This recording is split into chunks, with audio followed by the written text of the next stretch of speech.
দাড়ি যারে আল্লাহ দিছে ওর দোয়া করা উচিত, আল্লাহ একটা পাকে কিনা, কেননা পাকলেই গুটি লাল, পাকলেই গুটি, বলবেন গুটি লাল কি করা, কেননা আল্লাহ নিজে বলতেছে ইন্নাল্লাহা লা ইস্তাহি বি শাইবাতিন, ওইখানে লেখা নাই পুরা দাড়ি পাকতে হবে, একটা পাকলেও।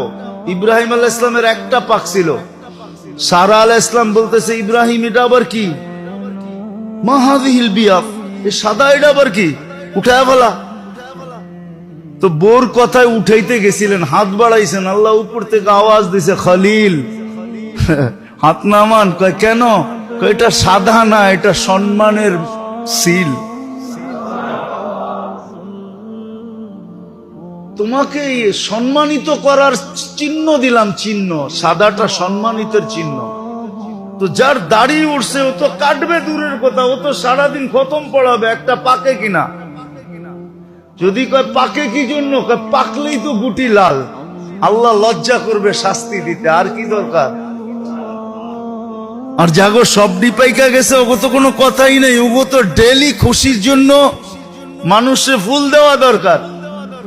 আরে তুই ফুল দেস কেন ডেলি সকালে উঠা? আরে দাড়ি পাকছে, ফুল দিমু না তো কি দিমু? আল্লাহ লজ্জা পাবে, লজ্জা। তো দাড়ি দেখে তো জান্নাতে চলে যাবে, কসম খোদা।